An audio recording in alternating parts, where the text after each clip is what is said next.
नमस्कार। EPS 95 pension धारकों के लिए बहुत ही बड़ी खबर। जी हां दोस्तों, ईपीएस 95 पेंशन धारकों को जिस बड़ी खबर का पिछले लंबे सालों से लंबे समय से इंतजार था, आखिरकार वो घड़ी आपके सामने आ चुकी है। आपकी पेंशन बढ़ोतरी की मांगों को लेकर बड़ी खबर आई है, जिसमें आप सभी की पेंशन बढ़ोतरी की मांग 4 भागों में की जाएगी। जी हां दोस्तों, पेंशन बढ़ोतरी की मांग को यहां पर मंजूर कर दिया गया है, लेकिन आप सभी को पेंशन बढ़ोतरी कैसे मिलेगी, इसके लिए आपको 4 पार्ट पूरे के पूरे समझने होंगे। जी हां, कौन से पार्ट में रहने वाले लोगों को कितनी पेंशन मिलेगी, कौन से पार्ट में आने वाले लोगों को कितनी पेंशन मिलेगी, ये हम इस वीडियो के माध्यम से आपको बताने वाले हैं। तो 4 भागों में आपकी पेंशन बढ़ोतरी को डिवाइड कर दिया गया है, जिसमें हाल ही में सुप्रीम कोर्ट का एक ऑर्डर आया था, जिसमें जस्टिस यूयू ललित ने आप सभी के लिए अंतिम फैसला भी जारी कर दिया है।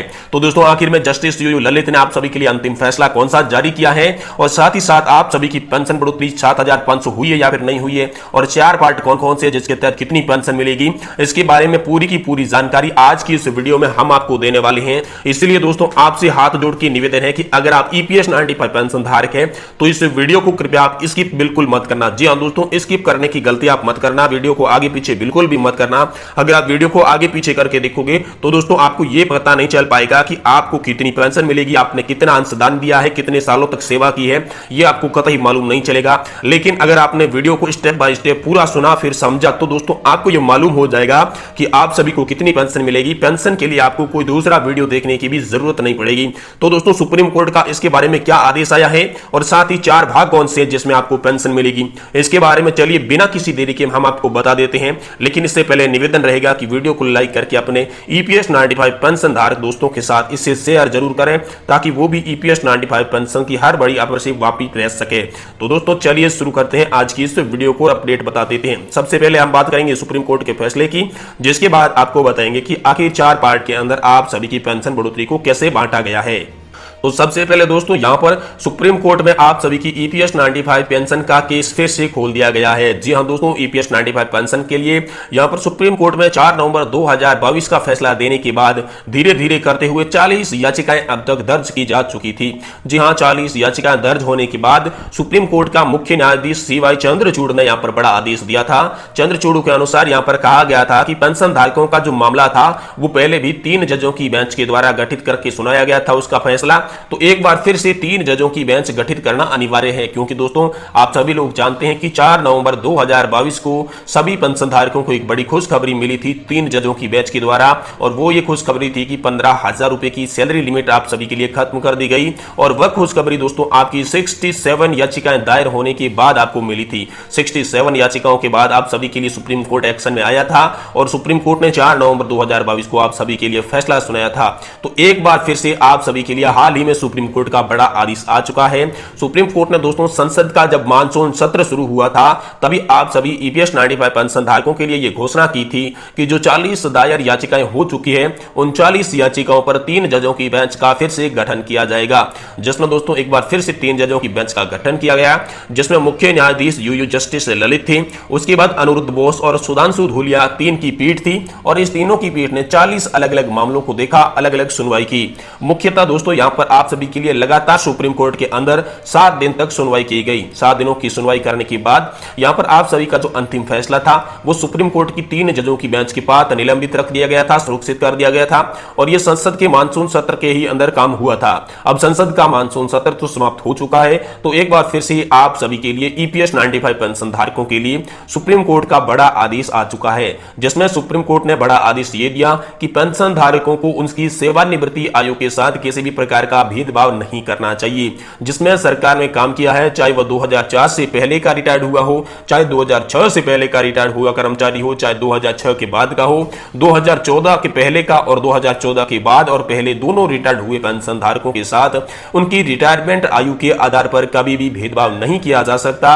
भेदभावपूर्ण की नीति को एक बार फिर से सुप्रीम कोर्ट ने बिल्कुल से नकार दिया है, और सुप्रीम कोर्ट ने सरकार और ईपीएफओ को यह हिदायत दे दी है कि जल्द से जल्द सभी पेंशन धारकों को समान पेंशन देने का प्रावधान सरकार के द्वारा किया जाए। उन्होंने एक नोटिस भी जारी किया, तो सरकार कब इस नोटिस पर अपना एक्शन लेगी, कब तक का यह समय दिया गया है, यह दोस्तों अभी तक साफ नहीं हो पाया है। लेकिन सुप्रीम कोर्ट की तरफ से आप सभी के लिए ईपीएस 95 पेंशन धारकों के लिए बड़ा आदेश सामने निकलकर आ चुका है, और इस आदेश की कॉपी दोस्तों अभी तक जारी नहीं की गई है, लेकिन ये दोस्तों मीडिया की खबरों के आधार पर आप सभी को जानकारी मिल रही है।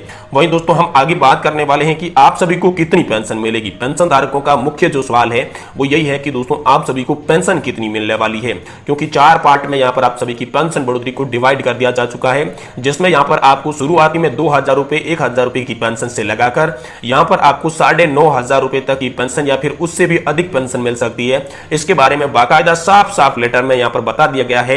लेकिन दोस्तों आप कौन से लोग हैं, आपको कितनी पेंशन मिलेगी, आपने कितना अंशदान किया, कितनी साल तक आपने सेवा दी, कितने वर्षों का आपका योगदान है, तो इसके आधार पर आपको कितनी पेंशन मिलेगी ये दोस्तों चलिए अब हम आपको बताते हैं स्टेप बाय स्टेप। लेकिन दोस्तों वीडियो आप स्किप मत करें, वीडियो को पूरा देखें, तभी आपको सही से पता चल पाएगा, सही से ये मालूम हो पाएगा कि आप सभी को कितनी पेंशन यहां पर मिलने वाली है।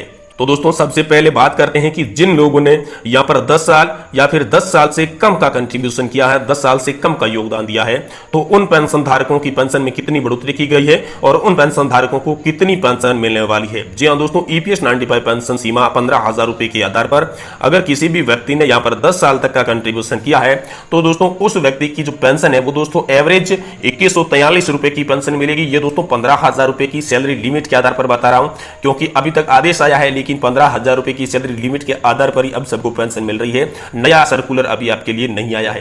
तो अगर आपने 10 साल या उससे कम का योगदान किया है तो दोस्तों आपको एवरेज पेंशन मिलेगी 2143 रुपए की पेंशन। अब ये तो हो गया दोस्तों पहला पार्ट। अगर दूसरे पार्ट की बात करें तो दोस्तों आपने 15 साल से लगाकर 25 साल के बीच का अगर आपने कंट्रीब्यूशन दिया है और आपने जो कंट्रीब्यूशन है वो 15,000 रुपए की सैलरी लिमिट के आधार पर किया है, आपकी जो पेंशनेबल सर्विस है वो दोस्तों 15 से 25 साल के बीच में है, तो जो आपको एवरेज पेंशन मिलेगी दोस्तों वो मिलेगी 3215 रुपए से लगाकर 5,786 रुपए के बीच में।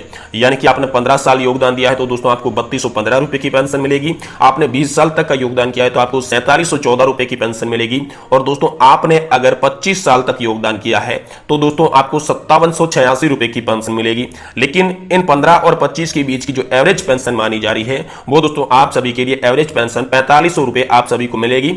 लेकिन इसके लिए आपको जो करंट पेंशन में 15,000 रुपए की सैलरी लिमिट है, सीलिंग जो है, उसके आधार पर अगर आपने 20 साल तक योगदान किया है तो ही दोस्तों आपको ये पेंशन मिल पाएगी।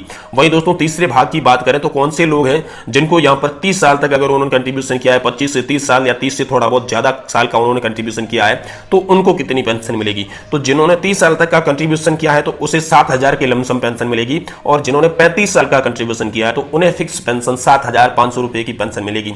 क्योंकि पेंशन धारकों की पिछले लंबे सालों से यही मांग थी कि 7,500 प्लस डीए पेंशन धारकों का मंजूर किया जाए। तो दोस्तों मंजूर तो 7,500 प्लस डीए हो चुका है, लेकिन सभी पेंशन धारकों का 7,500 प्लस डीए मंजूर नहीं किया गया है।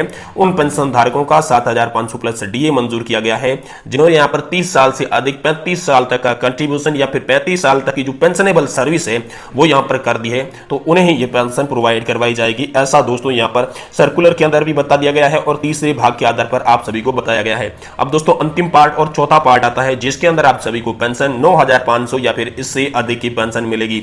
जी हां दोस्तों, ये पेंशन आपको सैलरी के आधार पर मिलेगी और ये पेंशन उन लोगों को दी जाएगी जिन्होंने ज्यादा पेंशन पाने के ऑप्शन को सेलेक्ट कर रखा है। जी हां दोस्तों, अगर आपने ज्यादा पेंशन पाने के ऑप्शन को सेलेक्ट कर लिया है तो दोस्तों आप सभी के लिए बड़ी खुशखबरी है। इसमें दोस्तों अलग अलग आपको पेंशन मिलेगी, आपकी सैलरी कितनी है उसके आधार पर आपको पेंशन मिलेगी। अगर दोस्तों आपने 35 साल तक का योगदान किया है जिसके आधार पर आपकी जो सैलरी 25,000 रुपए थी, तो दोस्तों यहां पर आपको 12,500 रुपए की पेंशन मिलेगी। यानी कि दोस्तों ये जो पेंशन मिलने वाली है ये पेंशन आपको ओल्ड पेंशन स्कीम यानी कि ओपीएस की तरह मिलेगी, क्योंकि सैलरी की आधी पेंशन यहां पर आप सभी को प्रोवाइड करवा दी जाएगी। इस प्रकार का अपडेट आया है।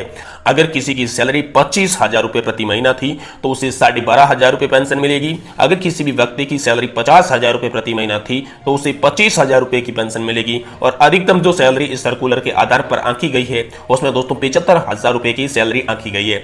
जिस व्यक्ति का 75,000 रुपए पर मंथ सैलरी थी उसको दोस्तों 37,500 रुपए की पेंशन मिलेगी। यानी कि दोस्तों आपकी सैलरी की आधी पेंशन आपको मिलेगी। ये सर्कुलर के आधार पर बता दिया जा चुका है। लेकिन ये सर्कुलर कब से लागू होगा, ये जो 4 पेंशन के अलग अलग पार्ट्स है ये कब से लागू होंगे, ये सरकार और ईपीएफओ पर निर्भर करता है। इसके बारे में जैसे ही सरकार और ईपीएफओ से कोई बड़ी खबर होगी, इस बारे में जैसे ही कोई बड़ी न्यूज आएगी, हम आपको इसी चैनल के माध्यम से देने की कोशिश करेंगे। इसलिए दोस्तों आपसे निवेदन रहेगा कि आप इस चैनल को सब्सक्राइब कर लें, साथ ही साथ बेल आइकन को प्रेस जरूर कर लें, ताकि आने वाले समय में ईपीएस 95 पेंशन धारकों से रिलेटेड जितनी भी बड़ी खबर हो आप सबको सबसे पहले देखने को मिल सके। तो दोस्तों आज की वीडियो देखने के लिए आपका बहुत बहुत धन्यवाद।